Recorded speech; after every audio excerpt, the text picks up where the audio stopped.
செல்வ வாழ்வு. மறுபடி சொல்றேன், இன்றைக்கு நாம் கேட்டிருக்கிற தேவ வார்த்தை என்னவென்றால் செல்வ வாழ்வு அப்படின்னா என்னங்க? சொல்லுங்க. செல்வ வாழ்வு சொல்லுங்க. சொல்லுங்க. சிஸ்டர் வந்து கன்னடால பாட்டு பாடிட்டு போவாங்க, பாஸ்டர் கூட கன்னடால பிரசங்கம் பண்றாரு அப்படின்னு நினைச்சு புரியும். என்னங்க இது பேரு? சொல்லுங்க. செல்வ வாழ்வு அப்படின்னா என்ன அர்த்தம்? என்ன அர்த்தம் அப்படின்னா செல்வ வாழ்வு அப்படின்னா என்ன? ஐயா சொல்லுங்க. செல்வம்னா பணம், பொருளாதாரம், அது சிறந்து வாழும். அழகா முத்த பேசி வச்சிட்டு உங்களுக்கு புரியுமே சொல்றேன். Rich life. கையை தட்டு கரங்களை தட்டு. ரிச் லைஃப், செல்வ வாழ்வு, செல்வந்தர், பணக்காரர். ஐயா சொன்ன பணக்காரர், இதெல்லாம் உங்களுக்கு புரிந்த மாதிரி சொல்ற வார்த்தை. பணக்காரன், ரிச் மேன், செல்வந்தர் அப்படின்னு சொல்றோம். ஸ்தோத்திரம். இன்றைக்கு அதுதான் பைபிள் சில விஷயங்கள் நான் பேச போகிறேன். செல்வ வாழ்வு அப்படின்னு ஒரு ஆள் சொல்றாரு. செல்வ வாழ்வு நமக்கு இருந்தது. நான் சொல்றேன், நீங்க ரிச் மேன் ஆக போறீங்க. கையை தட்டுங்க. நம்புறீங்களா? என்னென்னமோ சொல்றாரு பாஸ்டர் அப்படி சொல்லிக்கிறீங்களா? இதெல்லாம் சாராம சிரிச்சு இப்படிதான். அப்புறம் அவரோட வைஃப் யார் என்ன பண்ணிச்சான்?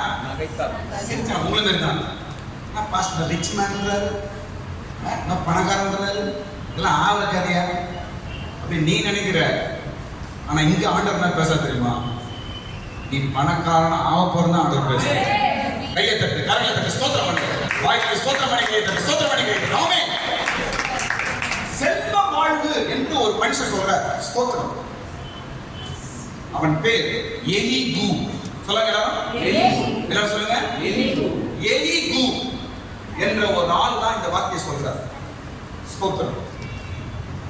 யாருக்கு சொல்லுகிறார்? யோபுக்கு சொல்லுகிறார்.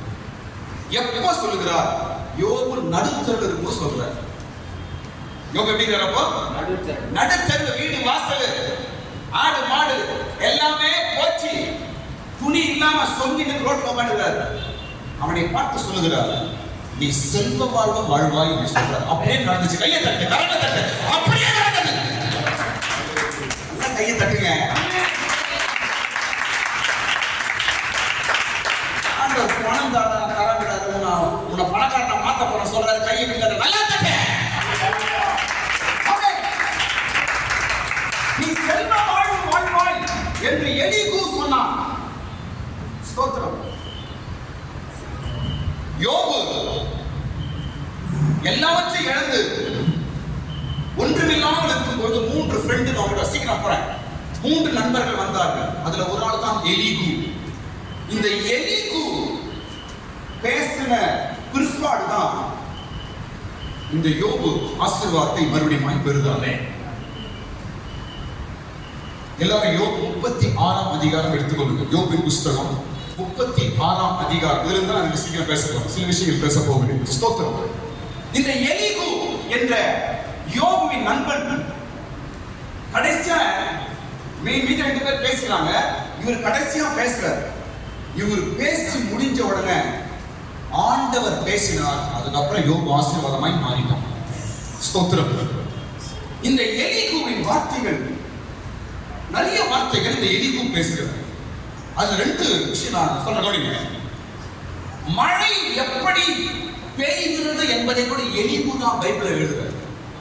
மழை எப்படி பெய்யுது? வானத்துக்கு தண்ணி வந்துருது நம்ம நினைக்கிறோம். ஆனா எப்படி அது பூமியில் இருக்கிற தண்ணி எப்படி வானத்துக்கு போச்சு? இதை எலிகு எழுதுகிறார்.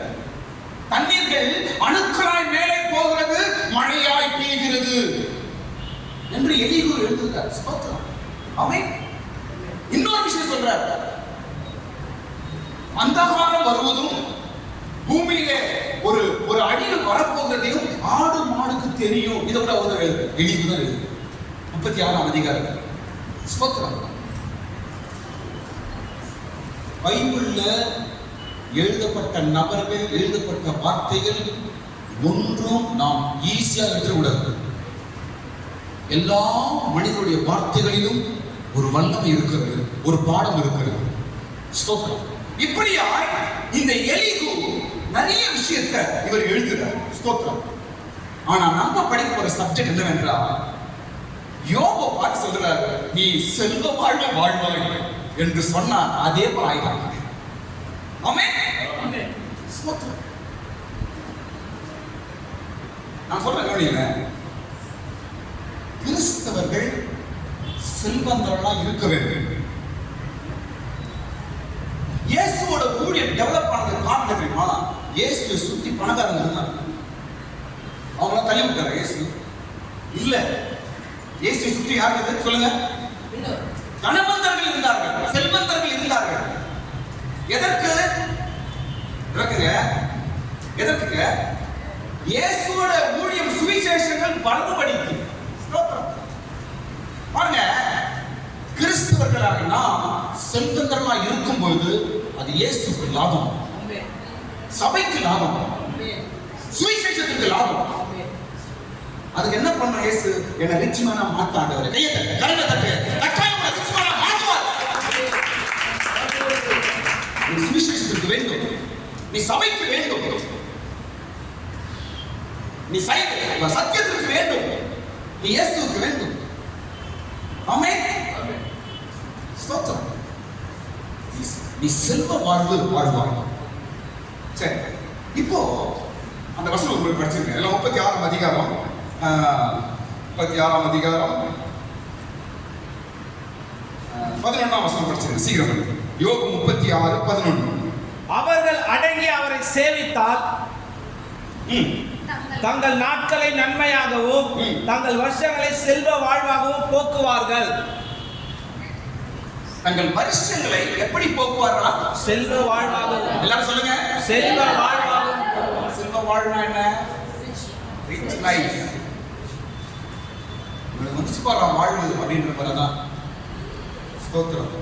இனி உங்களுக்கு வரப்போது அந்த வாழ்வு. ஆமென். நீ செல்வ வாழ்வாய் வாழ வேண்டும் என்று இங்கே இவர் சொல்றார். சரி, ஸ்தோத்திரம். இப்ப பாருங்க, இதெல்லாம் என்ன கவனிக்கிறார்? நாம செல்வந்தர்கள் ஆகாதபடிக்கு 2 கட்டுகள் இருக்கிறது இந்த எலிவு சொல்றார். நாம் செல்வந்தர்கள் ஆகாதபடிக்கு 2 கட்டுகள். சொல்லுங்க, எத்தனை கட்டுங்க? 2 கட்டு. ஒன்று சங்கிலி, இரண்டாவது கயிறு. ஒன்று என்னங்க? சங்கிலி, இரண்டாவது கயிறு. இது கட்டி வைத்திருக்கிறது. இது என்ன செய்கிறது? கட்டி வைத்திருக்கிறது.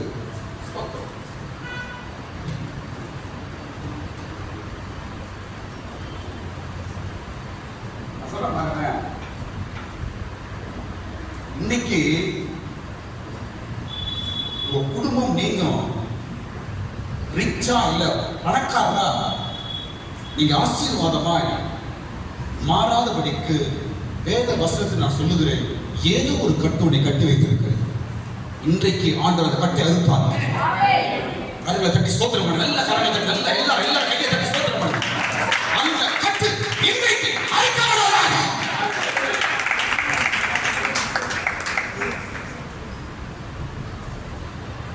இந்த எலிவு சொல்றார், சங்கிலியானாலும் கயரானாலும் என்று சொல்றார். படிக்கிற வசனம்.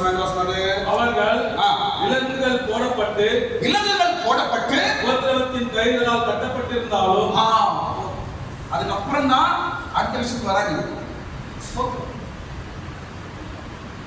செல்வந்தர்கள் ஆகாதபடிக்கு கிறிஸ்தவர்கள். ஏன்னா நீ பணக்காரன் ஆயிட்டா, உன் பணம் சபைக்கும், உன் பணம் இயேசுவுக்கும், உன் பணம் சுவிசேஷத்திற்கும் செலவாகாதபடிக்கு அந்த வல்லம் என்ன செய்தா? கட்டி வச்சுக்கலாம். ஸ்தோத்திரம். ஏன் கட்டப்படணும் அப்புறம் சொல்றேன், ஏன் அந்த கட்டு வருது அப்புறம் சொல்லுங்க. இன்னைக்கு இயேசுவின் நாமத்தினால தேவனுடைய ஆவியினால் நான் பேசுகிறேன். இனி வர நாட்களை எந்த கட்டு உங்களை டெவலப் ஆகாம செய்து இருக்குதோ, நீங்க ரிச் மேன் ஆவா பணக்கார ஆகாதபடிக்கு எல்லா கட்டுகள் இனி நாட்களில் அறுக்கப்படுவதாக. நீ செல்வ வாழ்வு வாழ வேண்டும். யோபுக்கு சொல்லப்பட்ட வார்த்தை இயேசு கிறிஸ்துவின் நாமத்தினால இன்றைக்கு ஆண்டவர் உங்களுக்கு டிக்ளேர் பண்ணுகிறார். செல்வ வாழ்வு வாழணும் சிஸ்டர், பிரதர், நீங்க செல்வ வாழ்வு வாழணும். இது தரித்திரம், குறைவு, வறுமை, தொடர்ச்சி போறது, இதெல்லாம் இயேசுவின் நாமத்தை வீட்டு விட்டு போ.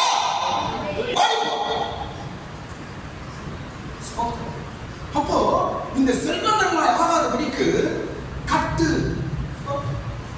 ரெண்டு கட்டு, ஒன்று சங்கிலியா, இன்னொரு கயிறு. என்ன கட்டு என்றால் உபத்திரவத்தின் கயிறு என்று சொல்லப்படுது. படிங்களா? என்னவாது? உபத்திரவத்தின் கயிறுகளினால். உபத்திரவத்தின் கயிறு. எப்ப கேளு கஷ்டம், அந்த பிரச்சனை, இந்த பிரச்சனை. உபத்திரவத்தின் கயிறினால் கட்டப்பட்டிருக்கிறார். எப்பவுமே பிரச்சனையை பேசக்கூடாது. நான் சொல்ல என்ன பாருங்க, முக்கியமா சிஸ்டர்ஸ் பாருங்க, எப்பவுமே பிரச்சனையை பத்தி பேசாத. அதான் உபத்திரவத்தின் கட்டு. அது நல்லா இருக்கிறீங்களா அப்படின்னு என்ன சொல்லுவோம்? நான் நல்லா இருக்கிறேன், இயேசு நாமத்தினால நான் சந்தோஷமா இருக்கிறோம், தேவன் நடத்துகிறார், தேவன் செய்கிறார், எல்லாம் ஆச்சரியமாய் நடக்கிறது, இன்னும் அற்புதங்கள் நடக்கும் என்று தான் சொல்ல வேண்டும். பிரச்சனையை பேசாத. எப்பவுமே பிரச்சனை, எப்பவுமே பிரச்சனை. லிஸ்ட் அப்படியே வச்சிருக்க, புருஷன் பிரச்சனை, பிள்ளைகள், அந்த பிரச்சனை, இந்த பிரச்சனை. இனி நான் சொல்லுகிறேன், அவையெல்லாம் சாத்தானின் கட்டுகள் இனி அறுக்கப்படுவதாக. இனி பேசுற பேச்ச நேரம் அறிக்கணும். உபத்திரவத்தின் கயிறு, உபத்திரம், உபத்திரம், அதை பத்தி பேசாத. எப்பவுமே பிரச்சனை, பிரச்சனை. பிரச்சனைகள் உன்னை ஒரு கட்டாய் கட்ட வைத்திருக்கிறது. பிரச்சனைகள் ஒரு சங்கிலியை போல உன்னை கட்ட வைத்திருக்கிறது. ஏன் இந்த கட்டு தெரியுமா? நீ டெவலப் ஆகக்கூடாது, உன் வீட்டுக்கு பணம் வரக்கூடாது, உன் வியாபாரம் டெவலப் ஆகக்கூடாது, உன் வீட்டுல பணம் சேரக்கூடாது, நீ உயரக்கூடாது என்பதற்காக இந்த கட்டுகள். சில கட்டுகள் சில கிறிஸ்தவ குடும்பத்தை கட்டி வைத்திருக்கிறது.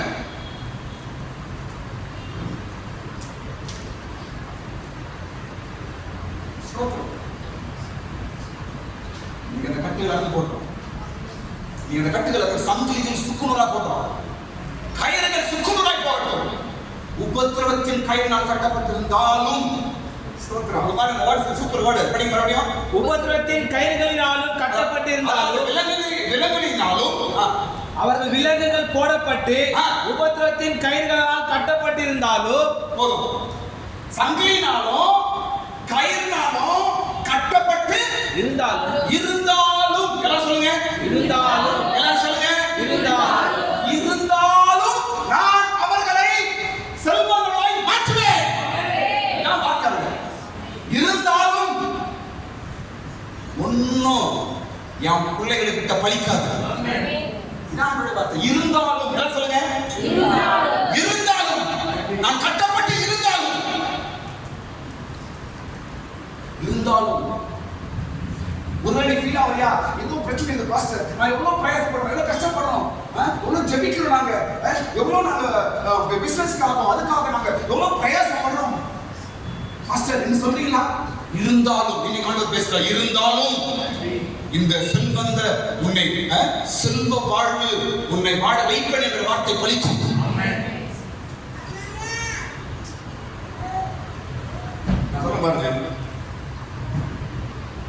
நான் சொல்ல பாருங்க, கவனிங்க. சர்ச்சைக்கு வரோம், ஏசப்பாவை ஏற்றுக்கொள்கிறோம், ஸ்தோத்திரம். மற்றவங்க பார்த்துனே இருக்கிறாங்க, இவங்க சர்ச்சைக்கு போறாங்க, கரெக்டாக போறாங்க, வராங்க, நம்மளை அப்சர்வ் பண்ணிட்டே இருக்கிறாங்க, ஸ்தோத்திரம். நான் சொல்ற ஒரே வார்த்தை, நீ சர்ச்சைக்கு வந்து பைபிளை தூக்கிட்டு வந்து போறது ஒரு பெரிய மாற்றம், ஒரு ஆச்சரியத்தை அவங்க பார்க்க வேண்டும். ஆச்சரியம், நீ டெவலப் போறதை பார்க்கலாம், உன் குறைகள் நீங்குவதை அவர்கள் பார்க்க வேண்டும். நீ வெளியே வர்றதை அவங்க பார்க்கணும், நீ ஜெயிச்சு போறதை அவங்க பார்க்கணும், நீ மேல வர்றதை அவங்க பார்க்கணும், உன் பிள்ளைகள் டெவலப் ஆவதை அவர்கள் பார்க்க வேண்டும்.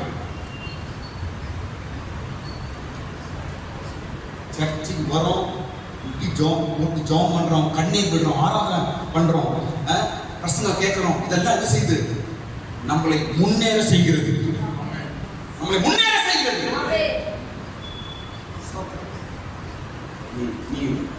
நீ செல்வ வாழ்வு வாழாதபடிக்கு, உன் வீட்டுக்கு செல்வம் வராதபடிக்கு, நீ டெவலப் ஆகாதபடிக்கு கட்டப்பட்டிருக்கிற இந்த விலங்கா இருக்கட்டும், இந்த கயரா இருக்கட்டும், இந்த உபத்திரவத்தின் கயரா இருக்கட்டும், இனி சுக்குநூறாய் முடிஞ்சு போகணும்.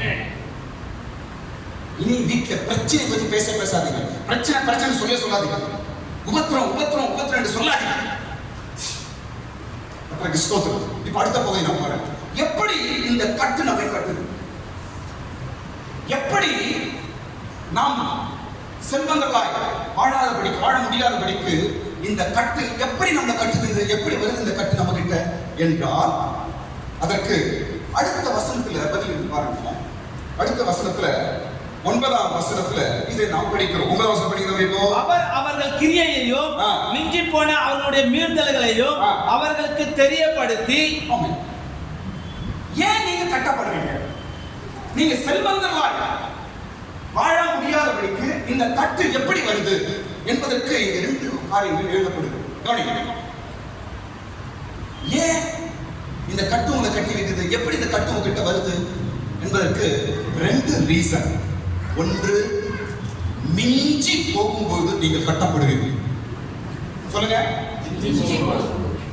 சொல்லுங்க. எல்லாத்துக்கும் ஆண்டவர் ஒரு லிமிட் வச்சிருக்கிறார். நீ மிஞ்சி போகும்போது ஏதோ ஒரு கட்டு உன்னை கட்டுகிறது. ரொம்ப மிஞ்சி போயிடக்கூடாது. ஆண்டவர் பாப்பார் சொல்லுவார். நீ மிஞ்சி போகும்போது உன்னுடைய ஆசீர்வாதங்கள் கட்டப்படுகிறது. நீ பெற்றுக்கொள்ள வேண்டிய ஆசீர்வாதங்கள் கட்டப்படுகிறது. மிஞ்சி போறது. அடுத்தது என்ன வார்த்தை? மீறி. அடுத்தது என்னன்னா? மீறுதல். இது 2 தாங்க இன்னைக்கு நம்முடைய குடும்பங்களை கட்டுகிறது. நீ டெவலப் ஆகாதபடிக்கு உன்னை கட்டி வைக்குது. நீ செல்வ வாழ்வு வாழாதபடிக்கு உன்னையும் குடும்பத்தையும் கட்டி வைக்குது. நம்ம நினைக்கிறோம் ஏதோ நம்ம செய்யறோம் அப்படின்னு நினைக்கிற, ஆண்டவருக்கு முன்பாய் நீ மிஞ்சி போகும்பொழுது, மீறி போகும்பொழுது ஏதோ ஒரு காரியம் உன்னை கட்டி வைத்து விடுது. ஒவ்வொரு விஷயம் சொல்ல பாருங்க. ஒவ்வொரு விஷயம் தேவனுக்கு பிரியமில்லாமல் நீங்கள் ஒரு அடி முன்னாடி வைக்கும் போது நீங்கள் பயந்து நடுங்க வேண்டும். ஆண்டவரே என்று பயந்து அவைகளுக்கு மன்னிப்பு கேட்டு ஆண்டவரிடத்தில் ஒப்பு கொடுக்கும் பொழுது தேவ வாக்குத்தத்தங்கள் நமக்கு பலிக்கும். மீறாத, மீறி போகாத, வேதத்தையும் வாக்கையும் ஆண்டவருடைய கட்டளையையும் மீறாத. இதுவரைக்கும் மீறி போய்தான் ஏதோ உபத்திரம் உன்னை கட்டி வைத்திருக்கிறது. மீறி போறது, மிஞ்சி போறது, அப்படியே ரொம்ப மிஞ்சின ஞானமா மாறிடுது. அப்படியே ஆண்டவர் பேசி கேட்கறதில்ல, பையன் பேசி கேட்கறதில்ல, பெரியவங்க பேசி கேட்கறதில்ல, ஒரு ஆலோசனை கேட்கறதில்ல, ஊழியக்காரர் சொல்றதை கேட்கறது கிடையாது. மிஞ்சி போறதுனாலதான் இன்றைக்கு உபத்திரவத்தின் கட்டினால் கட்டப்பட்டிருக்கிறாங்க.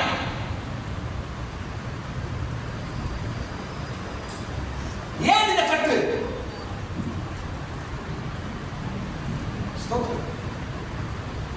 தேவன் எதையும் நாம் மீறி போவதற்கு ஆண்டு அனுமதிக்கிறதே கிடையாது. எல்லாவற்றுக்கும் ஒரு லிமிட் வச்சிருக்கிறார். எல்லாவற்றுக்கும் ஒரு அளவு வைத்திருக்கிறார். எல்லாவற்றுக்கும் ஒரு எல்லை வைத்திருக்கிறார். அதற்குள்ள நாம் இருந்தாதான் தேவ ஆசீர்வாதம் நமக்கு பலிக்கும். ஆமென் சொல்லுங்க. ஏன் இந்த கட்டு? ஏன் இந்த சங்கிலி?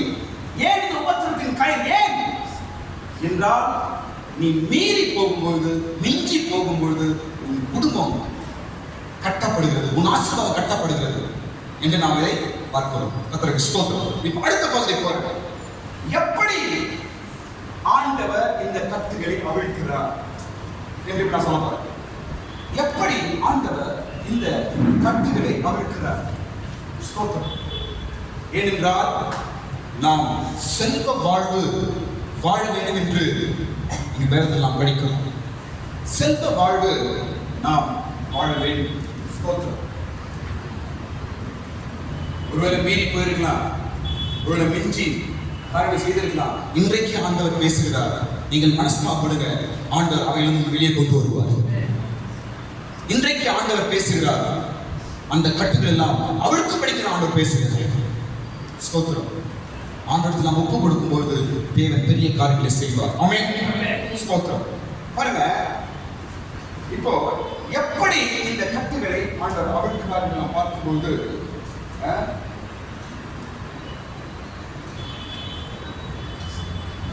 அடுத்த வசனம் பாருங்க, அது ஒரே வசனமா? அக்கிரமத்தை விட்டு திரும்பும்படி அவர்கள் செவியை திறந்து கடிந்து கொள்கிறார். மேல வசனம், 8ஆம் வசனம் படிங்க. 9ஆம் வசனம். அவர் அவர்கள் கிரியைகளையும் மிஞ்சி போன அவர்களுடைய மீறுதல்களையும் அவர்களுக்கு தெரியப்படுத்தி விஷயம். எப்படி இந்த கட்டு அவிழ்ந்து, எப்படி நாம் இந்த செல்வ வாழ்வு வாழாதபடிக்கு தருதமும் குறைவும், எப்படி அந்த வறுமையும் எப்படி நம்ம கட்டி வைக்கப்படுகிறது, எப்படி இந்த கட்டில் ஆண்டவர் அவிழ்க்கிறார் என்று பார்க்கும்பொழுது கவனிங்க, நீங்க மிஞ்சி போனதையும் நீங்கள் மீறி போனதையும் உங்களுடைய கிரியையினால செய்ததையும் ஆண்டவர் என்ன செய்றாங்க? தெரியப்படுத்துகிறார். ஆண்டவர் தெரியப்படுத்துகிறார். இந்த காரியத்தில் மிஞ்சி போயிட்ட, இந்த காரியத்தில் மீறி நடக்கிற என்ற ஆண்டவர் உங்களுக்கு தெரியப்படுத்தும் போது அந்த கட்டு அவிழ்கிறது. ஆமென். தெரியப்படுத்துகிறார். சில விஷயங்களை ஆண்டவர் பேசுகிறார், சில குறைகளை ஆண்டவர் தெரியப்படுத்துகிறார், சில தப்புகளை ஆண்டவர் தெரியப்படுத்துகிறார். பிரசங்கத்தின் மூலமாக, ஊழியக்காரன் மூலமாக, ஜெபத்தின் மூலமாக, வசனத்தின் மூலமாக சில காரியங்களை ஆண்டவர் உனக்கு தெரியப்படுத்துகிறார் என்றால் உன் கட்டுகள் அவிழ்க்க போகிறது என்று அர்த்தம். கையை தட்டுங்க, கரங்களை தட்டுங்க. ஆண்டவர் வெளிப்படுத்துகிறார் என்றால் இனி உன் நிலைமை மாறப்போகுது என்று அர்த்தம். ஆமென்.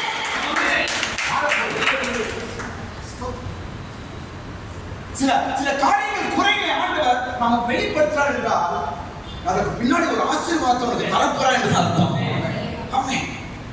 நீ செல்வ வாழ்வு வாழாதபடிக்கு, ஒரு ஆசீர்வாதம் உன் வீட்டுக்கு வராதபடிக்கு சில மீறுதலினால் நீ கட்டப்பட்டிருக்கிறார். இன்றைக்கு ஆண்டவர் சொல்கிறார், எல்லாம் நான் அவுக்க போறேன். பல நாளாய் நீ முன்னேறாதபடிக்கு, பல நாளாய் தேவ ஆசீர்வாதம் உன் வீட்டுக்கு வராதபடிக்கு சில உபத்திரத்தின் கயிறு உன்னை கட்டியிருக்கிறது. இனி நான் அவைகளை அறுக்க போகிறேன். எப்படி? நம்முடைய மீறுதலெல்லாம் நம்ம வெளிப்படுத்துகிறார். நீ மிஞ்சி போயிருக்கிற காரியங்கள் எல்லாம் ஆண்டவர் வெளிப்படுத்துகிறார். இந்த காரியம், இந்த காரியம், இந்த விஷயம், அந்த விஷயம் இந்த ஆண்டவர் நமக்கு என்ன செய்றாங்க?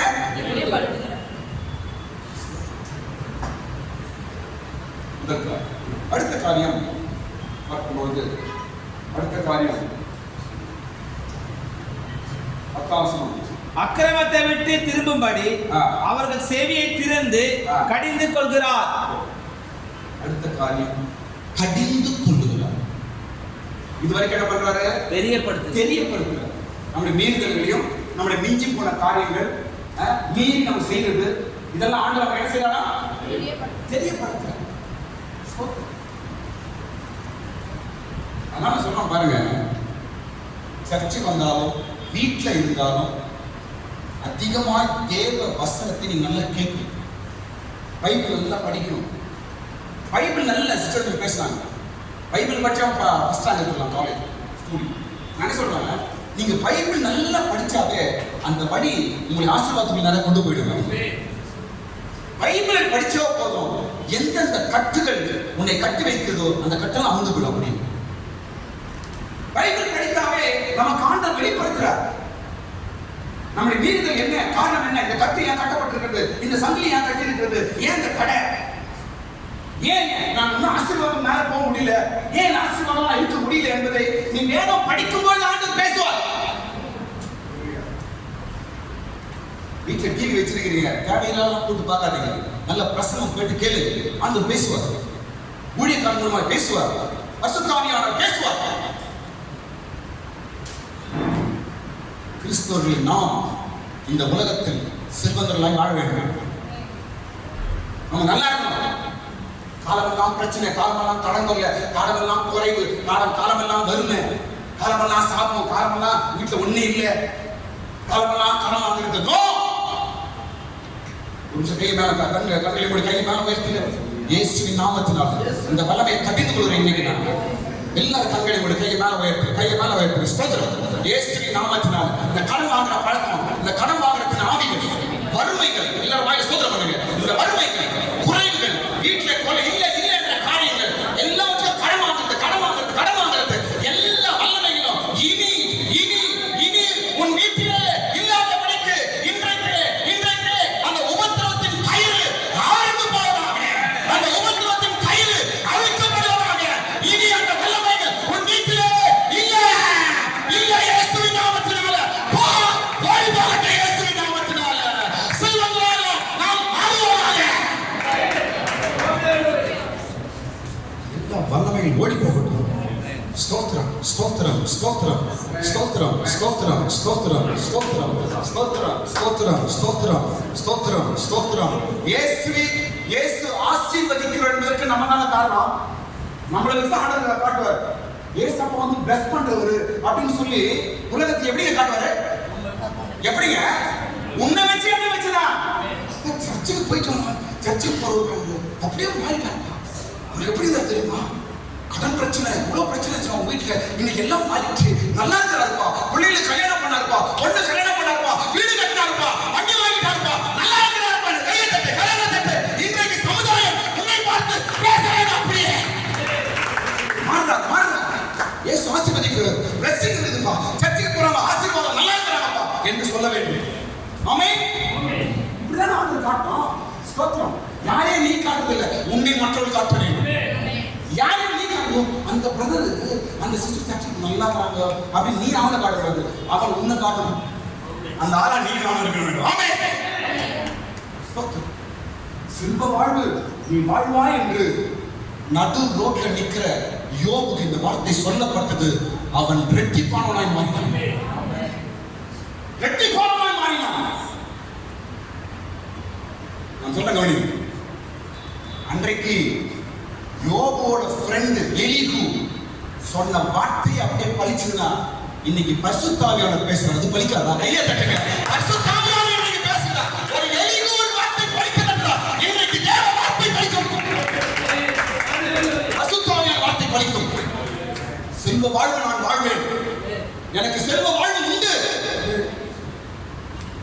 நான் செல்வந்தனாய் மாறுவேன். என் இயேசுக்காக வாழ்வேன். ஆமென். ஹalleluya. அடுத்து என்ன பண்றாருன்னா கடிந்து கொள்ளுகிறார். என்ன பண்றாரா? கடிந்து கொள்ளுகிறார். இதெல்லாம் எதுக்கு? ஆண்டவர் சில வேளை கடிந்து கொள்ளுகிறார், தண்டிக்கிறார். கடிந்து கொள்ளுகிற அர்த்தம் என்னங்க? தண்டிக்கிறார். ஏன்? நீ ஆசீர்வாதமா இருக்கணும் வந்திருக்காரு. ஆமென். எதற்காக கடிந்து கொள்ளுகிறார் சொல்லுங்க? நீ செல்வ வாழ்வு வாழ வேண்டும், உன் வீட்டுக்கு ஆசீர்வாதம் வரணும், உன் வீட்டுக்கு சில ஆசீர்வாதங்கள் வரணும் என்பதற்காக தான் கடவுள் தண்டிக்கிறார். தண்டனை தப்பா நினைச்சாதீங்க. பாவம் செய்யணும் தண்டனை அப்படி நினைக்காதீங்க. தண்டனை எதற்காக? உன் கட்டுகள் அறுக்கப்படும்படிக்காக. ஆண்டவர் எதுக்காக தண்டிக்கிறார்? உன்னை ஏன் தண்டிக்கிறார்? உன் கட்டுகள் அவிழ்க்கப்படும்படிக்காக, உன் கட்டுகள் அறுபடிக்காக, உன் சங்கிலிகள் அறுபடிக்காக. இதெல்லாம் ஆண்டவர் நன்மைக்காக செய்கிறார். குறைகளை வெளிப்படுத்துகிறார், இரண்டாவது தண்டிக்கிறார். இதெல்லாம் எதற்காக? நாம் செல்வ வாழ்வு வாழும்படிக்காக. உபத்திரவத்தின் கட்டுகள் நீ வளராதபடிக்கு, முன்னேறாதபடிக்கு உன்னை கட்டியிருக்கிற சங்கிலிகள் பல வருஷமா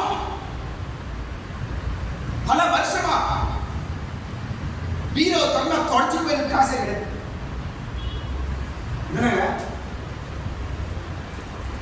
ஒரு நேரத்தில் பார்த்தா பீரோ ஃபுல்லா காசு, ஒரு டைம்ல ஃபுல்லா காசு இருந்துச்சுப்பா, இன்னைக்கு ஒண்ணுமே இல்லப்பா.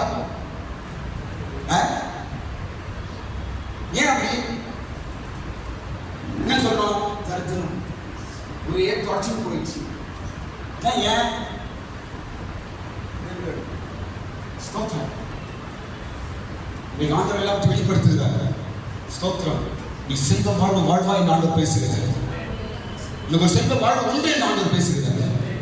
ஹல்லேலூயா. சொல்லுங்க. நம்முடைய நீர்களிலும் மிஞ்சி போன காரியங்களை நமக்கு அவர் வெளிப்படுத்துகிறார். அடுத்தது கடிந்து கொள்கிறார். அடுத்து என்ன செய்றாங்க? கடிந்து கொள்ளுகிறார். கடிந்து கொள்ளுகிறார். இவைகளினால நம்முடைய கட்டுகள் என்ன செய்கிறார் ஆண்டவர்? அறுக்கப்பட்டது. கட்டப்பட்டிருந்தாலும், விலங்கினாலும் கயிறினாலும் கட்டப்பட்டு இருந்தாலும் அவர்கள் செல்வ வாழ்வு வாழ்வார்கள். ஒருவேளை இதுவரைக்கும் இந்த பிரச்சனை கெச்சனை என்னை சொல்லிக்கொண்டு பல சூழ்நிலைகளை தவித்துக் கொண்டு இருந்தால் இனி ஆண்டவர் உன்னை எழுப்புவார். கவலைப்படாத. இருந்தாலும் உன்னை சுகவாழ்வாய், உன்னை செல்வ வாழ்வாய் வாழ வைப்பார். அல்லேலூயா. சரி, கடைசி பகுதி. நாம் என்ன செய்யணும்? இதற்கு ஆண்டவர் செய்து நாம் படிச்சோம். குறைகளை வெளிப்படுத்துறாரு, நம்மை தண்டிக்கிறாரு. இதனால கட்டுகள் அவிழ்க்கப்படுது. நம்முடைய ஆசீர்வாதத்தை தடை பண்ற கட்டு அவிழ்க்கப்படு நாம் பார்த்தோம். அடுத்த பகுதி நாம் என்ன செய்யணும் என்று இன்னொரு பகுதி நான் சொல்லி நான் முடிக்கிறேன். நாம் என்ன செய்ய வேண்டும்? நாம் செல்வ வாழ்வு வாழும்படிக்கு நாம் செய்ய வேண்டிய பகுதி என்ன? ரெண்டு விஷயம். எத்தனை விஷயம்? ரெண்டு காரியம் சொன்ன முடியும். நாம் செல்வ வாழ்வாய் வாழும்படிக்கு நாம் செய்ய வேண்டிய காரியம் ரெண்டு. நம்பர் 1, கவனிங்க. நம்பர் 1, முதலாவது காரியம் அடங்கி இருக்க வேண்டும். சொல்லுங்க. அதான் இல்ல பாஸ்டர். எப்படி இருக்கணுமா? படிங்க, வசனம் படிங்க. அவர்கள் அடங்கி அவரை சேவித்தால் தங்கள் நாட்களை நன்மையாகவும் தங்கள் வருஷங்களை செல்வ வாழ்வாகவும் போக்குவார்கள். முதல் காரியம் என்ன வசனத்துல? அடங்கி. அந்த வசனத்துல முதல் காரியம் என்ன? அடங்கி. அடங்கி. அடங்க மாட்டாங்க. என்னவா முதல்ல? அடங்கி. நாம் அடங்கி இருந்தாலே வீட்டுக்கு பணம் வருங்க. இதான் பைபிள் சொல்லுது. நீங்க அடங்கி இருந்தாலே நீங்க எப்படி மாறீங்க? செல்வந்தர்களாய் மாறுவீங்க. இந்த பைபிள் சொல்லுது. ஏன் செல்வம் வராத காரணம் இல்ல? நீ அடங்க மாட்ட. அடங்க மாட்ட. இங்க பாருங்க, நான் சொல்றேன், எப்பவுமே நம்ம அடங்க மாட்டோம், மற்றவங்க அடக்கத்துக்கு போயிருக்கோம்.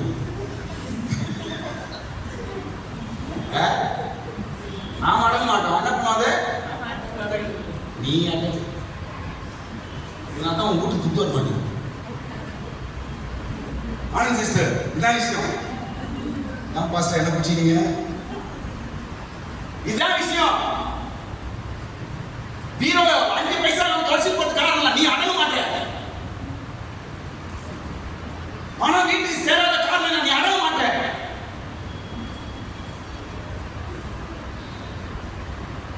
எல்லாத்தையும் நாம் அடங்கணும். நம்மை நாம் அடங்கி இருந்தால் செல்வந்தர்களாய் இயேசு மாற்றுவார். ஆமென். சரி, அடுத்தது கூட சொல்றேன். அடங்காமல் போனா நடக்கும். அடுத்த வசனம் பைபிள் அதுல போடுச்சு. அந்த வசனம் படிங்க. 4ஆம் வசனம். அடங்காமல் போனா என்ன நடக்குமாங்க? அடங்காதவர்களாகி பட்டயத்துக்கு இரையாகி ஞானம் அடையாமல் மாண்டு போவார்கள். அடங்காம போனா என்ன நடக்குமா? ஞானம் இல்லாமல் மாண்டு போவார்கள். பாத்தீங்களா? அடங்காமல் போனா என்ன ஆகும்? ஞானம் அடையாமல் மாண்டு போவார்கள். ஞானம் அடையாமல் மாண்டு போவார்கள். நான் சொல்றேன், கவனிங்க. நீங்க ஆண்டவர் பேசுறார். இனிமேல் நீ உணர்வடைந்து எந்தெந்த விஷயங்களை நம்ம அடங்கல, நம்மளா இது ஒரு மாதிரி இருக்கிறது உங்களுக்கு தெரியும், நமக்கு தெரியும். நான் ஒருவேளை அடங்காமல் போனா ஞானம் இல்லாமல் மாண்டு போவோம் அப்படின்னா அர்த்தம் தெரியுமா? கவனிங்க. ஞானம் இல்லாமல் அப்படின்னா உங்களுக்கு சரியான ஒரு ஆலோசனை ஞானம் ஆண்டவர் தரமாட்டார். அது இல்லாம நீங்க முன்னேற முடியாது, குடும்பத்தையும் நடத்த முடியாது, நீங்க நல்லா இருக்க முடியாது. அவங்க இல்லாமல் நாம் மாண்டு போய் விடுவோம் என்று சொல்லுவோம். ரொம்ப துக்கமான ஒரு வார்த்தைங்க. அடங்காமல் என்றால் ஞானம் இல்லாமல் மாண்டு போவார்கள். இன்னைக்கு பாருங்க, இன்னைக்கு உங்க குடும்பத்தை நடத்துகிறார் என்றால் கடவுளுடைய ஞானம் தான். இன்னைக்கு உங்க பிள்ளைங்க உனக்கு அடங்கி முன்னேறி போகிறார் என்றால் கடவுளுடைய ஞானம் தான். இன்றைக்கு நீ ஒரு வியாபாரம் செய்கிற கடவுளுடைய ஞானம் தான். இன்றைக்கு 4 பேருக்கு முன்பாக நீ மதிக்கப்படுகிறாய், கடவுளுடைய ஞானம் தான். இன்னைக்கு உங்க குடும்பத்தை ஓரளவுக்கு நடத்தி கொண்டு போற காரணம் என்ன? கடவுளுடைய ஞானம் தான். நீ ஆண்டவருக்கு இன்னும் நீ அடங்காமல் இருப்பாய் என்றால் இந்த ஞானம் என்ன போயிடும்? உன்னை விட்டு போய்விடும். இனி ஞானம் கிடைக்காது, ஆலோசனை கிடைக்காது, கவுன்சிலிங் கிடைக்காது, என்ன செய்யணும் என்ற அறிவு ஐடியா வராது. உனக்கு ரொம்ப ஜாக்கிரதையா இருக்க வேண்டும். எல்லாத்துக்கும் ஐடியா வேணும். ரூம் போட்டு யோசிக்க உலகத்தை சொல்லலாம். இன்னதான் ரூம் போட்டு யோசிச்சா 1 மணி நேரம். இயேசுவின் ஞானம் தான் எல்லாவற்றும் சகலத்தையும் நான் நடத்தும். கையை தட்டு, கரங்களை தட்டு. இயேசுவின் ஞானம் தான் உன் குடும்பத்தை நடத்தும். இயேசுவின் ஞானம் தான் ஒரு மனிதனை உயர்த்தும். அந்த ஞானம் உனக்கு வேண்டும் என்றால் நீ அடங்கி இருக்க வேண்டும். அடங்காமல் போனால் ஞானம் இல்லாமல் ஆண்டு போவார்கள். நம்ம வீட்டுக்கு செல்வம் வரணும், நம்ம வீட்டுக்கு பணம் வரணும், செல்வ வாழ்வு நாம் வாழ வேண்டும் என்றால் முதலாவது காரியம் நாம் அடங்க வேண்டும். பைபிள்ல 3 பேர் சொல்றாங்க அடங்கி இருக்க வேண்டும் என்று. முதலாவது ஆண்டவர் சொல்றார், ஆகாருக்கு சொல்றார். ஆண்டவர் யார் சொல்றாரு? ஆகாருக்கு சொல்றார், ஆகாரே நீ திரும்பி போய் உன் ஆட்சியருடைய கரத்தில் அடங்கி இரு என்று யாருக்கு சொல்றாரு? ஆகாருக்கு சொல்றாரு. நம்ம அடங்கி இருந்தால் இன்றைக்கு இஸ்மாயில் சந்ததி பெருசா மாறிச்சு. தேவன் சொல்றார் அடங்கி இருங்கள். பெற்றோர்கள் பிள்ளைகளுக்கு அடங்க வேண்டும். கணவனுக்கு தலைக்கு குடும்பம் அடங்க வேண்டும். தேவ வார்த்தை முன்பாக எல்லாரும் அடங்க வேண்டும். நம்முடைய கோபம் அடங்க வேண்டும், நம்முடைய மூர்க்கம் அடங்க வேண்டும், நம்முடைய போராமை அடங்க வேண்டும், நம்முடைய கர்மம் அடங்க வேண்டும், நம்முடைய பெருமை அடங்க வேண்டும். இதெல்லாம் அடக்கினானா நீ செல்வங்களாய் மாற முடியும். இதான் ஆண்டவருடைய வழி. அவர்கள் அடங்கி இருப்பார்கள் என்றால் செல்வ வாழ்வு வாழ்வார்கள் என்று பயிர். இன்னைக்கு சில விஷயம் அடங்குறதே கிடையாது. யார் பேச்சுக்கு அடங்குறது கிடையாது, பைபிளுக்கு அடங்குறது கிடையாது, உன் கோபத்திலும் அடங்கு கிடையாது, உன் பெருமைக்கு அடங்க இல்லை. எப்படி ஆண்டவனை ஆசீர்வதிப்பார்? எப்படி ஆசீர்வாதம் உன் வீட்டுக்கு தேடி வரும்? எதுக்குமே அடங்குறது இல்லை. உங்களுக்கு பணத்தை கொடுப்பார் ஆண்டவர். நீ அடங்காம இருக்கும்போது பணத்திட்ட கொடுத்தாருன்னா அந்த பணம் என்ன கெதியாகும்? உன்னமே தான் அந்த பணம் கூட கை காலம் ஆனா அப்படியே. நீ அடங்கி இருந்து பாருங்க, உங்களுடைய தேவைகளுக்கு காட்டிலும் ஆண்டவரை தருவார். இது ஒரே ஆள் சொல்ற பாருங்க, ஒரே ஆள். யாக்கோபு தான் சொல்ல முடியும். யாக்கோபு இல்லை, சாரி, யோசேப்பு தான் சொல்ல முடியும். யோசேப்பு எந்த இடத்திலும் அவர் தன் சுயமா நின்று வேலை செய்ய அடங்கி அடங்கி அடங்கி அடங்கி இருந்தாருங்க. ஆண்டவர் அவரை உயர்த்திட்டாருங்க. சகோதரர்கிட்ட அடங்கினாரு. அது அப்புறம் என்ன போத்திபர் அவங்க ஜெயில போட்டு அங்கேயும் அடங்கி இருக்கிறாரு. எல்லாத்தையும் அடங்கி அடங்கி என்ன ஆனார்? அவரு எகிப்துக்கு அதிபதியாய் உயர்த்தினார். பணம் கொட்டுது, அவனுக்கு தானியங்கள் கொட்டுகிறது. ஸ்தோத்திரம். அடங்கி. இரண்டாவது நபர் யார் என்றால் பவுல் சொல்லுகிறார், நீங்கள் அடங்கி பிதாவுக்கு அடங்கி இருக்க வேண்டும் என்று பவுல் சொல்லுகிறார். வீட்டில் அடங்குறீங்களா? புருஷன் சொல்றதுக்கு முன்னாடி அடங்குறது கிடையாது, பெற்றோர் சொல்றது பிள்ளைங்க அடங்குறது கிடையாது. எப்படிங்க உங்களுக்கு துட்டு வரும்? மேல போயிட்டு அப்படியே எப்படி உங்க வியாபாரம் ஆஸ்வதிக்கப்படும்? எப்படி கை பிரயாசம் ஆஸ்வதிக்கப்படும்? யாரோ ஒருத்தர் மூலமா வீட்டுல ஒரு அடக்கம் இருக்க வேண்டும். தேவ வார்த்தைகள் அடங்கி இருக்கணும். ஏதோ ஒரு அடக்கம், ஏதோ ஒரு பயம் நமக்கு உண்டானால்தான் தேவன் உங்களை ஆசீர்வதித்து உயர்த்த முடியும். நீ என்ன சொல்றது, நானே செய்யறது, அந்த வீட்டுக்கு என்ன வர ஒண்ணு வராது. நான் சொல்ற பாரு, பொண்டாட்டி புருஷனை பார்த்து கேட்கறது, புருஷன் பொண்டாட்டி பார்த்து நீ என்ன சொல்றது, நீ என்ன கேட்கறது, நீ சரியா நான் சரியா, நீ அப்படி நீ நாவலேதா, உன் பேச்சு நான் கேட்கணுமா, இப்படி நடக்கிற வீட்டுல 5 நிமிஷம் வராது.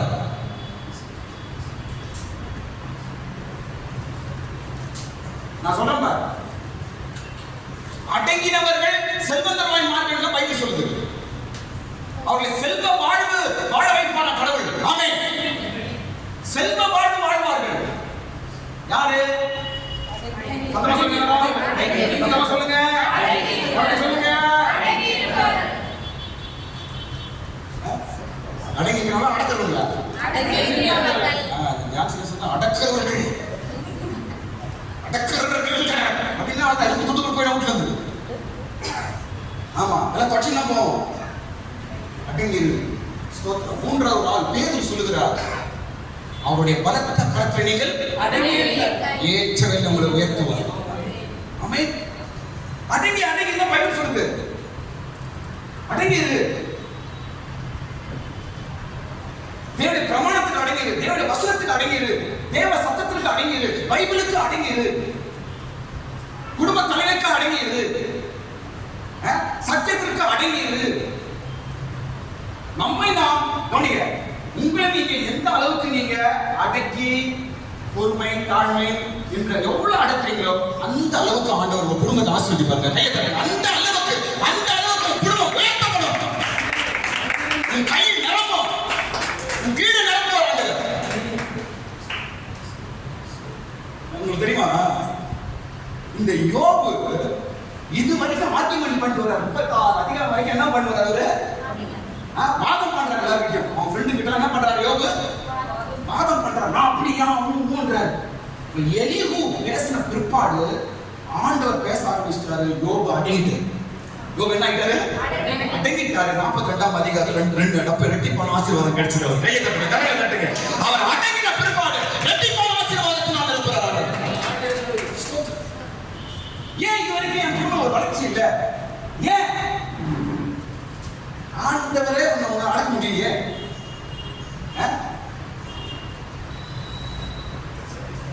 சில வீட்டுல ஒரே சண்டை பேச்சு கத்துறது, பிள்ளைங்க அப்பா அம்மா பேசுறது திட்டுறது, பொண்டாட்டி புருஷன் பொண்டாட்டியில ஒரே வீட்டுல ஒரு சத்தம். யாரை அடக்குறதுன்னு தெரியல. செல்வம் வர வீட்டுக்கு ரோட்ல போற செல்வம் வர மாட்டான். செல்வன் பேர் இருக்காங்க, அவங்களும் கொடுக்க மாட்டாங்க. பைபிள் சொல்லுங்க, ஒருத்தருக்கு ஒருத்தர் அடங்கி போங்க, உங்க வீடு எவ்வளவு ஆசீர்வாதமா இருக்கும். பைபிள் வார்த்தை சொல்லுங்க. 3ஆவது யார் சொல்றது? பேதுரு சொல்லுகிறார். என்ன செய்யணுமா நம்ம? பாருங்க, பிள்ளைகள் பெற்றோருக்கு நீங்க அடங்குறீர்கள் என்றால் ஆண்டவருடைய கையில் அடங்குறீர்கள் என்று அர்த்தம். மனைவி கணவனுக்கு அடங்கி இருக்கிறீர்கள் என்றால் நீங்கள் ஆண்டவருடைய கரத்தில் அடங்கி இருக்கிறீர்கள் என்று அர்த்தம். குடும்ப தலைவர்கள் நீங்கள் ஆண்டவருக்கும் பைபிளுக்கும் சத்தியத்திற்கும் நீங்கள் அடங்குவீர்கள் என்றால் நீங்கள் ஆண்டவருடைய கரத்தில் அடங்கி இருக்கிறீர்கள் என்று அர்த்தம். நான் சொல்ல பாருங்க, உங்களுக்கு நான் அடங்கணுமா அப்படின்னு நினைக்கிறோம். ஆனா நீங்க கணவனுக்கு நாம் அடங்கும் போது நாம் தேவனுக்கு அடங்கி இருக்கிறீங்க. கையை தட்டுங்க. ஏன் கவலைப்படுறீங்க? நீங்க தேவனுக்கு அடங்கி இருக்கிறீங்க, அவருக்கு இல்ல. பாருங்க, பலத்த கையில அடங்கும் வசனம் சொல்லுது. நம்ம போய் ஆண்டவர் கையில உட்கார்ந்து முடியும். சொல்லுங்க, ஆண்டவர் கையில ஆண்டவர் கையில இருக்குது. எங்க போய் ஆண்டவர் கையை போய் தேடணும். ஆண்டவர் பலத்த கையில அதான் தேடுங்க. அந்த கையில இருக்குது. பிரியா கேட்கிறா, அம்மா அதான் தேடுங்க. என் அம்மாத்துக்கு மூல போடு. ஆண்டவர் கையை கேட்டுங்க. அந்த கையில தான் அடங்கணும். நான் அந்த கை தான் அம்மா. எது ஆண்டவர் கையே? சொல்லுங்க, எது ஆண்டவர் கை? அம்மா தான். குடும்பத்தில் ஆண்டவர் கை எது? குடும்ப தலைவர். அவருக்கு அடங்கும் போது நாம் ஆண்டவர் கைக்கு அடங்குகிறோம். ஸ்தோத்திரம். குடும்பத்தில் இருக்கிற அப்பாவும் பெற்றோருக்கு அடங்காம ஆண்டவர் கையை எங்க போய் தேடுவீங்க? ஒருவருக்கு நாம் அடங்கும் போது ஆண்டவருக்கு நாம் அடங்கிக்கிறோம் என்று அர்த்தம். ஸ்தோத்திரம். 2வது காரியம் சொல்ல முடியும். அடுத்த காரியம், நாம் செய்ய வேண்டிய காரியம் முதலாவது அடங்கி இருக்க வேண்டும். நாம் செல்வ வாழும்படிக்கு முதலாவது. 2வது என்ன சொல்றார் என்றால் என்ன செய்யணுமா? அவருக்கு சேவை செய்ய வேண்டும் என்று 2வது வார்த்தை சொல்லப்படுது. படிக்கிறது, அவர்கள் அடங்கி அவரை சேவித்தார். என்னமா? சேவித்தார். முதலாவது நாம் அடங்கி இருந்தால் செல்வ வாழ்வு உண்டாகும். 2வது அவரை சேவிப்பார். சேவிப்பது என்ன? சேமிப்பது என்ன? சேமிப்பது என்றால் ஊழியம் செய்வது. சொல்லுங்க, சொல்லுங்க, ஊழியம் செய்வது. சேமிப்பது என்றால் என்னங்க? உங்க வீட்டுக்கு பணம் வந்து நீங்க பணக்காரன் மாறணும்னா நீ இயேசுக்கு ஊழியம் செய்த போதும். அதனால வேலை வீட்டில் விட்டு ஊழியம் வந்துடலாம் பாஸ்டர், அப்படி ஒரு அழைப்பில் அதுதான் வேலை, அதில் அப்பாற்பட்டோம். நீ செய்கிற வேலையை செய்துட்டு ஆண்டவருக்காக நீ ஒரு பகுதியில் ஊழியம் செய்தால் உன்னை தேடி பணம் ஆகும். உன் வீட்டை ஆசீர்வதிப்பார். சேவை பணிவிடை. ஆண்டவரோட வீட்டுல ஊழியம், ஆண்டவர் வீட்டுல பணிவிடை. யாக்கோபு ஆண்டவர் அவனை போகும்போது கோல் தடியாய் போனாரு, மறுபடியும் வந்தாரு. எப்படி வந்தாரு? 2 பரிவாரங்கள் ஆசீர்வாதத்தோடு வராங்க. அவரு கோபம் எப்படி போனாரு? அவரு கை கோலும் கையுமா போனார். மறுபடி வருகிறாரு. அவ்வளோ பெரிய ஆடுகள் எல்லாம் விளக்கார்கள் எல்லாம் வந்துச்சு. பெரிய ரிச் மேன் ஆயிட்டார். எப்படிங்க? எப்படி தெரியுமா? பணிவிடை செய்தார், கஷ்டப்பட்டார். மாமா வீட்டு எத்தனை வருஷம் கஷ்டப்படுறாரு? 14 வருஷம் கஷ்டப்பட்டார். அந்த பணிவிடை. அப்ப இந்த சேவை, அவருக்கு சேவை செய்வது என்றால் ஊழியம் முதலாவது. 2வது, ஆண்டவருடைய வீட்டில் ஏதாவது கஷ்டப்பட்டு, ஆண்டவருடைய வீடே இல்லையே பாஸ்டர் அப்படின்னு சொல்றீங்க. ஆலயம் சர்ச்சுக்கு வந்து பிள்ளைங்களுக்கு வேலை சொல்லி கொடுக்கும். ஏதாவது ஒரு வேலை செய்யும், ஏதாவது ஆண்டவர் ஊழியத்துக்கு சர்ச்சுக்கு ஏதாவது கஷ்டப்படும். அப்படியே வந்து ஜென்ட்லா பண்ணி ஜென்ட்லா விஷயம் தருவாங்க. நீங்க மேல உயரணுமா, உயர்வு வேணுமா, உனக்கும் பிள்ளைங்களுக்கு வாழ்க்கை உயரணுமா, தேவனுடைய வீட்டில் நீங்க படிச்ச வேலை செய்யணும், சேவை செய்ய வேண்டும். இதுதான் அடிப்படை. நான் எவ்வளோ பேரை பார்த்துருக்கிறேன் என்னோட இது அனுபவத்துல. இன்னைக்கு அவங்க குடும்பம் நல்ல ஒரு பொசிஷன் வந்துக்கிறாங்க. யார் தெரியுமா? குட்டி பசங்களா ஊழியக்காரர், எங்களுக்கு சர்ச் வீட்டில் வேலை செய்யணும், பணிவிடை செய்தவர்கள், ஊழியம் செய்தவர்கள். பாஸ்டர் பைபிள் எடுத்து கொடுக்கறது, பாஸ்டர் தண்ணி கொடுக்கறது, பாஸ்டர் சொல்றதாக செய்யறது, சர்ச்சில் வேலை செய்யறது, இப்படி செய்தவர்கள்லாம் இன்னைக்கு பெரிய பெரிய ஆபீசர் இருக்கிறாங்க. மைசூர்ல இருக்கிறாங்க. இப்ப ரீசெண்டா நான் பேசியிருக்கிறேன். கையை தட்டுங்க. இதெல்லாம் வெறுமே போவாது. ஆண்டவர்கள் உயர்த்துவார் என்பது அடையாளம். புள்ளியை சொல்லிக் கொடுத்தீங்களா? சர்ச்சில் போய் வேலை செய்யணும் அப்படி சொல்லி கொடுத்தீங்களா? ஏன் வேலை செய்யற அப்படி சொல்லி தரீங்களா? அவருக்கு சேவை செய்யும் பொழுது அவர்கள் செல்வந்தர்களாய் ஆவார். செல்வ வாழ்வு. ஏதாவது ஒரு வேலை ஊழியத்தில் ஏதோ ஒரு பகுதி. ஆனால் எவ்வளோ நம்ம டைம் பண்றோம். கொஞ்சம் டைம் பண்ணிட்டு ஏதாவது அவங்க இயேசுக்காக ஏதாவது ஊழியம் ஏதாவது செய்யணும், பாஸ்டர் ஏதாவது செய்யணுமா, பாஸ்டர் ஏதாவது செய்யணுமா, ஊழியம் ஏதாவது பண்ணணுமா, ஏதாவது ஒன்று. உங்களுக்கு தெரியும், அப்படி செய்தாதான் ஆண்டவரை உயர்த்த முடியும். நான் சொல்றேன் பாருங்க. ஒரு கையில பொண்ணு போட முடியாது. ஒரு கையில தான் நீங்க முழம், ஒரு கையில முழம் போடலாம் ஆகாது. ஸ்தோத்திரம். பெரியவங்க உங்களுக்கு சொல்றேன், உங்க பிள்ளைகளுக்கு நான் சொல்லுகிறேன். அவருக்கு சேவை செய்யும் பொழுது அவர்கள் எப்படி அவங்க செல்வ வாழ்வு வாழ்வார்கள். ஸ்தோத்திரம். இதனால ஊழியத்தின் பகுதி ஊழியம் செய்யும், ஏதாவது ஊழியம் செய்யும், ஏதாவது அவங்க கஷ்டப்படும். யாக்கோபு கஷ்டப்பட்டான். ஆண்டவர் அவனை பெருக செய்யலாம், வெளியே கொண்டு வர.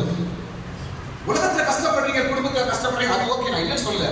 அதே பகுதியில ஊழியத்திலும் இயேசுக்காக, சத்தியத்திற்காக, சபைக்காக, சுவிசேஷத்திற்காக, நம்ம சர்ச்சை ஏதோ ஒரு வேலை, ஏதோ ஒரு ஊழியம், நீங்க அந்த அந்த அந்த பகுதியில் அந்த இதுக்கு நீங்க வந்துட்டீங்கன்னா அந்த உண்மையாவே உங்களை உயர்த்த ஆரம்பிச்சிருவாரு. உங்க பிள்ளைங்க எதிர்காலம் நல்ல டாப்ல இருப்பாங்க. நான் சொல்றேன். ஸ்தோத்திரம். எனக்கு தெரிஞ்ச ஒரு பையன் இருக்கிறான், ஹைதராபாத். அவன் பேர் பண்ணா. ரெக்கார்ட் ஆகும். பண்ணா இன்னைக்கு துபாயில பெரிய ஜாப் பண்றான். 24 மணி சர்ச்சிலே இருப்பான். 20 மணி அந்த வேலை இந்த வேலை. அவ்வளவு நல்லா படிச்ச பையன் எல்லா வேலையும் செய்து இருப்பான். எல்லா வேலையும் இருக்கும், வீட்டுக்கு போக மாட்டான். பேச்சு சொல்லுங்க, வீட்டுக்கு போக மாட்டான். மாடு மாதிரி வேலை செய்வான். சின்ன பையன். இன்னைக்கு துபாயில பெரிய ஒரு நல்ல ஒரு பொசிஷன்ல இருக்கான். கையை தட்டுங்க, கரங்களை தட்டுங்க. உண்மையாக இருக்கலாம். நிறைய சொல்லலாம், நிறைய சொல்லலாம். ஸ்தோத்திரம். தேவன் கொடுக்கிற செல்வம், தேவன் கொடுக்கிற அந்த செல்வ வாழ்வு, தேவன் கொடுக்கிற அந்த ஆசீர்வாதத்தின் வாழ்க்கை எப்படி வருது? நீங்க அடங்கி இருங்க.